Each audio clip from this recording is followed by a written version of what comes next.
Attention can feel intoxicating. A text message late at night, someone telling you you're beautiful, a person who seems fascinated with you. In moments like that, it can feel like love. Sometimes the most painful breakups aren't about love at all, but attention by itself isn't the same thing as real love. One of the most important distinctions a woman can learn in her life and in her relationships is the difference between being wanted and being loved. In this episode, we're exploring why attention can feel so powerful, why people confuse it with love, and how emotionally healthy relationships look very different from the kind of attention that only lasts for a moment. So grab your favorite beverage, settle in with me, and let's talk about the difference between attention and love. Becoming the magnificent Senée, empowered, strong, and gracefully,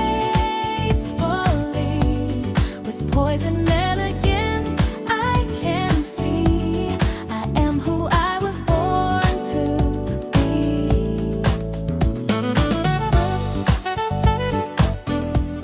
Welcome to Becoming, Conversations in Elegance and Empowerment, a sanctuary for women who desire to live with purpose, grace, and quiet confidence. I'm Senée Seale Luchsinger, your host, author, and transformation guide.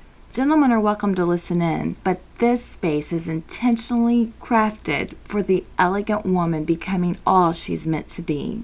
If this conversation resonates and you'd like focused private support, I invite you to explore private coaching. You can find more information anytime at becomingpublishing.com. Now, let's step into today's topic. In today's society, we encounter many men who are either so emotionally unavailable that they only want you around when it's convenient for them, or they have nothing better to do. Or they put so many conditions on love that you have to question if they're offering you love or bondage. Most of the time, they're just offering a limited version of themselves. Recently, my husband and I were out celebrating his friend's birthday.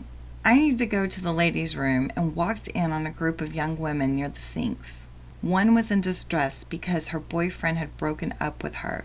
The other women were asking her about his body part size, bank account size, and level of education he had amassed. In my words, they were asking her if he met her standards. She answered no to all the questions, but went back into distress even after the other women told her she needed to move on. They couldn't hear me, but my comment out loud to all of this was, she doesn't miss him. She's mourning the loss of his attention. I could quickly and easily see it because I once was her. There was a time in my life when I was so starved for attention that any crumbs a man would give me made me feel like a drug addict wanting more. She wasn't a bad person for feeling this way. She was like me at that time and didn't lavishly love herself in a healthy way. So she needed the outside validation, which probably felt like love to her. It wasn't. I encountered this so many times when I was dating that by the time I met my husband, I had had enough and learned to lavishly love myself in a healthy way. I had no problem standing my ground and even giving my goodbye speech. Some of them came back. The right ones stayed. It takes time to know if someone really loves you or if they just love having you as an option. I will go back to the topic of lavishly loving yourself, which I wrote extensively about in my book, The Princess Guide to Loving Yourself First, and in my new book, Becoming Lavishly Loving.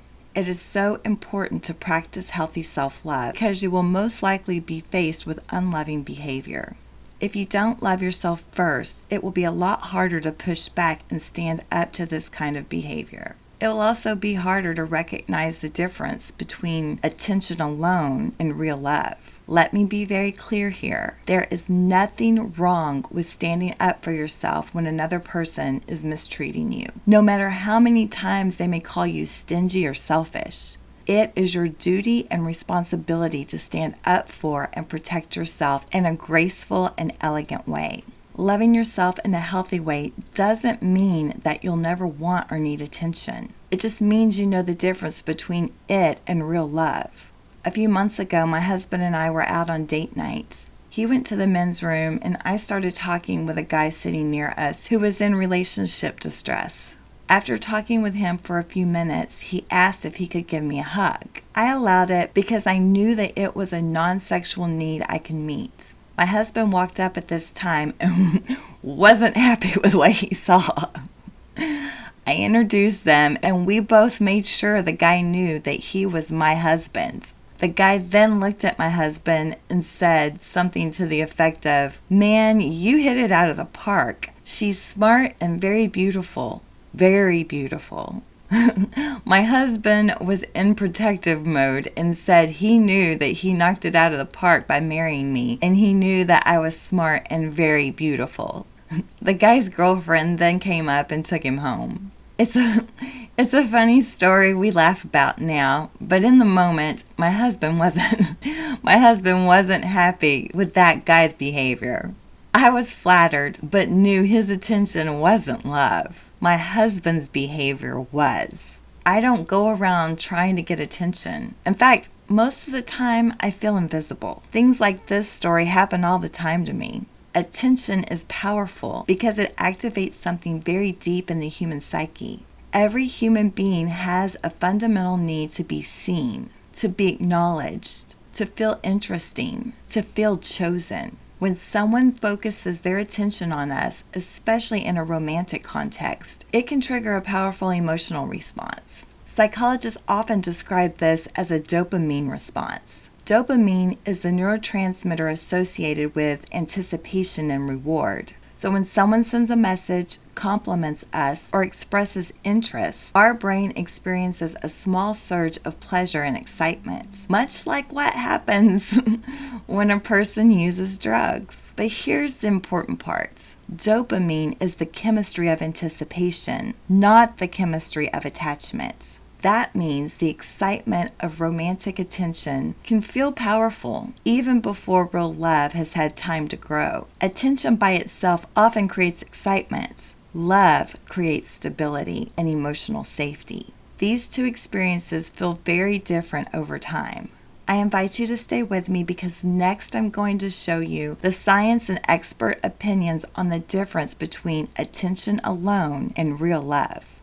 If this conversation is resonating and you recognize yourself in what we're discussing, I invite you to apply for private coaching. I work privately with a small number of women each season who are ready to rebuild confidence, strengthen emotional boundaries, and make clear decisions in life and love. This is structured, focused work, not surface motivation. If you're navigating heartbreak or life transitions and you want grounded private support, you can apply at becomingpublishing.com.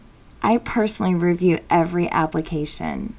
Many women grow up equating attention with affection, especially if attention was inconsistent earlier in their lives. If someone only received attention occasionally, or if approval was conditional, attention can start to feel like something scarce and valuable. So when someone suddenly provides a lot of attention, it can feel incredibly meaningful. But attention is not always a reflection of emotional investment. Sometimes attention simply reflects attraction, curiosity, boredom, loneliness, ego validation, or momentary interest. Men can give you intense attention without having any intention of building a real relationship.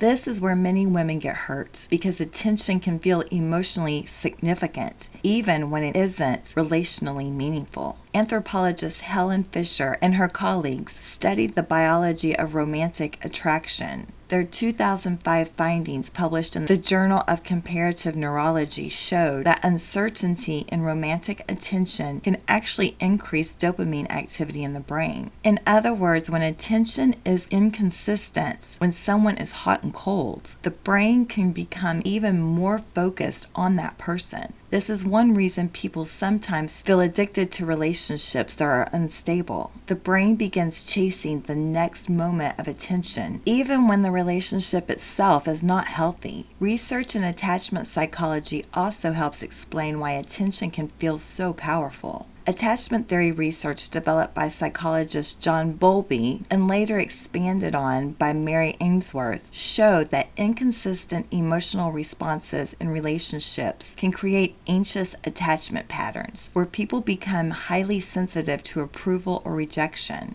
When that happens, emotional inconsistency can actually feel familiar, even when it's painful. So attention, even when it's unreliable, can feel deeply meaningful because it triggers the same emotional patterns we learned earlier in life. This goes back to what I often say, negative attention is still attention, and some people who love drama appear to like it. Behavioral psychologist B.F. Skinner demonstrated that intermittent reinforcements, rewards that come unpredictably, can create stronger behavioral attachment than consistent rewards. That helps explain why inconsistent attention in relationships can sometimes feel emotionally addictive.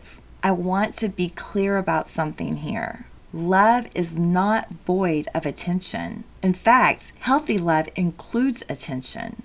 The problem is attention by itself. I see many couples falling out of love and divorcing because one or both of them stopped paying attention and making the other feel like they had value, as strangers in casual situationships can do. Relationship researcher Dr. John Gottman explained this in his book, The 7 Principles for Making Marriage Work, that healthy couples responded positively to their partner's bids for connection about 86% of the time. Couples who eventually divorced responded only about 1/3 of the time. In other words, attention, even simple everyday attention, but especially intense romantic attention, plays a major role in sustaining love. Simply put, love requires attention, especially romantic attention, that makes a woman feel like she's wanted, valued, desired, and special in a man's eyes. It requires noticing the other person, listening to them, and responding to them. The problem is not attention. The problem is mistaking attention by itself for real love, because attention alone can be temporary. Love is attention combined with commitment, character, and consistency. For some people, love can be conditional. They might say something like, I love you, but you have to do this for me. You know I love you, but you have to act this certain way or I'll never forgive you. I love you only when you're pleasing to me. Otherwise, I'm not sure I even like you. I love you, but you can't say anything about my negative behavior. That shows me that I love and trust the wrong person. This list goes on, and just for the record, in case you don't already know, anytime the word but is included in a sentence, it negates everything that was said before it. The fact is this, if you hear any of these lines, that isn't love. Love is very different from attention alone. Attention by itself often feels intense and exciting in the beginning, but excitement alone is not the same thing as love. Love usually feels calm, stable, safe. Emotionally mature love tends to look like consistency, reliability, emotional safety, respect for boundaries, genuine interest in your well-being. Love isn't usually loud or chaotic. It's steady, predictable. Sometimes that steadiness can feel less dramatic than the excitement of attention, but over time, steadiness is what creates emotional security. Love is not just someone wanting you. Love is someone showing up consistently in a way that protects your well-being. Dr. Tim Clinton, author of Identifying Real Love, defines infatuation in contrast with real love to give us a deeper insight. Quote, infatuation does indeed go as unexpectedly as it comes, and there is little you can do about it. But real love is unselfish, committed love. It hangs in there. Some couples are basing their marriage on real love. Others are basing theirs on infatuation, which is false love. A marriage based on infatuation will not last, he wrote. When I was in the dating scene a few years ago, one day I kept hearing in my head the line of a song my grandmother and I used to sing together titled, If That Isn't Love. The song is talking about Christ, but I just kept hearing the words, that isn't love. Example after example of relationships I've been involved in crossed my mind, and I kept hearing those same words. That isn't love. That isn't love, girl. That isn't love. If someone says insulting things to you, that isn't love. If someone puts you on a guilt trip and makes you feel badly, that isn't love. If someone pressures you to give in to their will and wishes, going against your own values, that isn't love. If someone isn't there for you physically and or emotionally when they can be, that isn't love. If someone cheats on you, that obviously isn't love. If someone tells you they'll never forgive you for something you never did but they thought you did, that isn't love. If someone makes you an option when they have nothing better to do, that isn't love. If someone makes you feel that you have no value to them, that isn't love. I could go on and on with example after example, but you get my point. Dr. Clinton said you can spot true love by these qualities. True love offers a safe place to be you. It isn't driven by a desire to rescue, overprotect, control, or manipulate, or a need to perform. True love values the other person for who they are and celebrates healthy separateness. True love genuinely wants the best for the other person.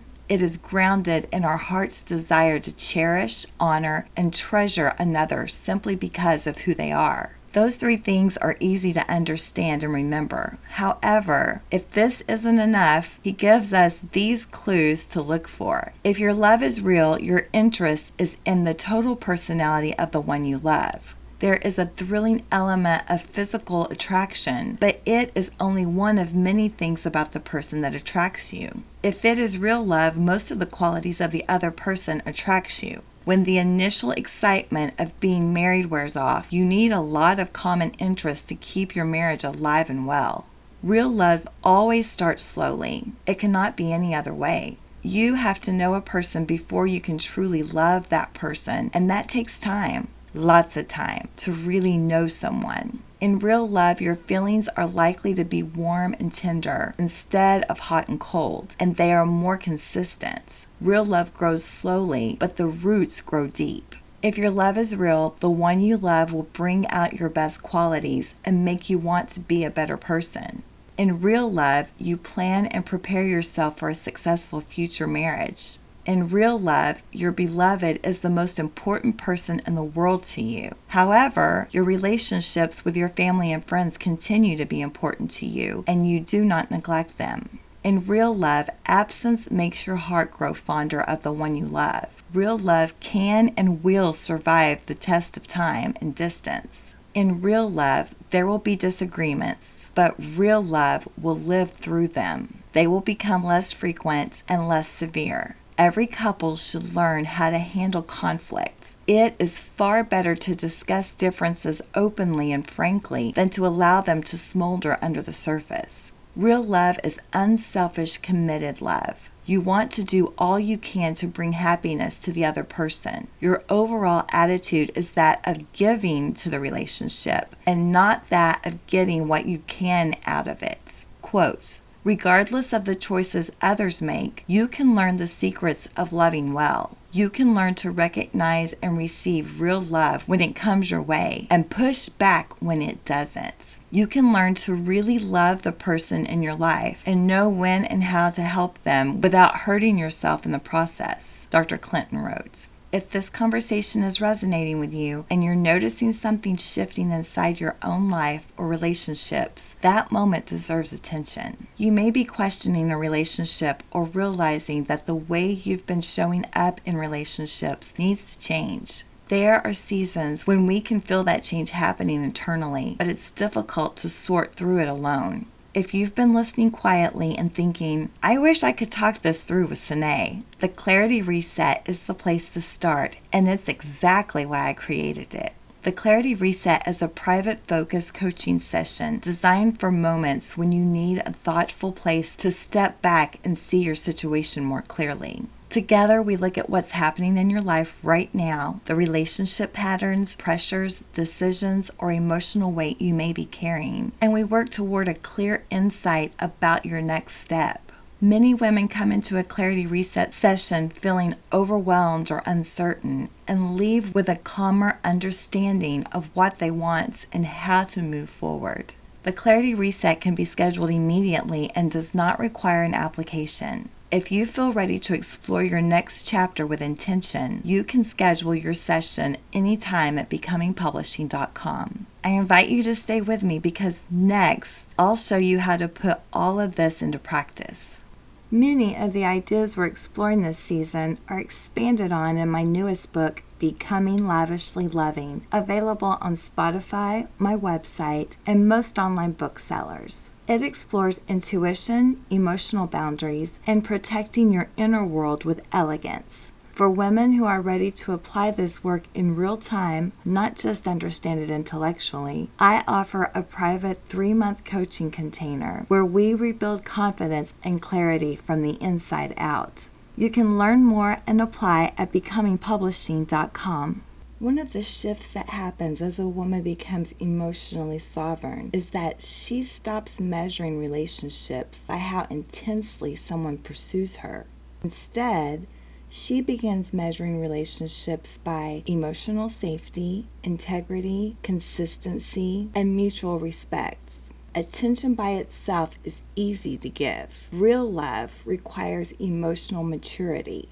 It requires someone to be capable of empathy, accountability, and long-term care. When a woman understands this distinction, something powerful happens. She stops being impressed by attention alone because she understands that attention is simply the beginning of a conversation, not proof of love. When a man really loves you, he lets go of his ego, allows himself to become uncomfortable, and provides, protects, and pampers you. That could look something like him escorting you on a national pageant stage with no recognition or acknowledgement, all because he wants to make sure you're safe and can participate. Him advocating for you, encouraging and supporting you. Him letting you cry in his arms when other women are viciously tearing you down just for being you. Him showing you grace when you act in ways that you don't even like and quickly apologize for. Him not only supporting and believing in your dreams, but dreaming them with you. Him giving you gifts of things that he sees you could use to make your life easier or that you would just enjoy on a normal day with no special occasion. Him throwing open his castle doors and allowing you into his private inner world. This last one is sacred, ladies, and should be honored with support, care, and secret keeping. An elegant woman responds with gratitude. She affirms his efforts. She validates him. She shows him grace. This is how you keep a marriage and relationship strong. This is what real love looks like in real life. If this idea resonates with you, here are a few gentle questions you might reflect on this week. When someone shows interest in you, how do you feel? Calm and emotionally safe, or anxious and uncertain? Do their actions match their words? Or do you find yourself trying to interpret mixed signals? This may be the most important question. Does this relationship support the life you want to build? Or does it simply provide moments of attention? These are powerful distinctions that can transform the way we experience relationships.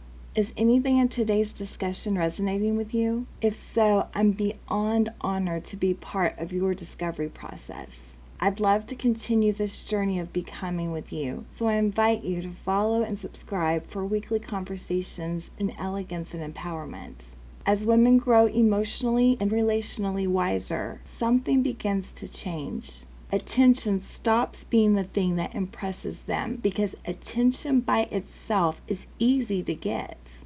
What becomes impressive is consistent attention combined with character and commitment. Anyone can give brief attention, and attention can come from curiosity, attraction, boredom, or ego. But real love requires something very different. Real love requires emotional maturity. It requires someone who is capable of showing up consistently, not just when it feels exciting, but when it requires responsibility, honesty, and care. Once a woman truly understands the difference between attention alone and real love, she begins to move through relationships differently. She stops chasing intensity. Actually, an elegant woman never chases at all, but she certainly stops seeking intensity. She begins choosing peace. She stops asking, why am I not getting more attention? And instead begins asking a far more powerful question. Is this relationship emotionally safe for me? Attention may feel exciting for a moment, but real love is the kind of presence that protects your well-being, supports your growth, and stands beside you consistently over time. Once a woman understands that difference, she never has to confuse attention with love again. Thank you so much for spending time with me on Becoming Conversations in Elegance and Empowerment. If something in today's conversation spoke to you and deeper focused support feels right, I invite you to explore private coaching at becomingpublishing.com. Until next time, stay elegant, stay empowered. Becoming the magnet.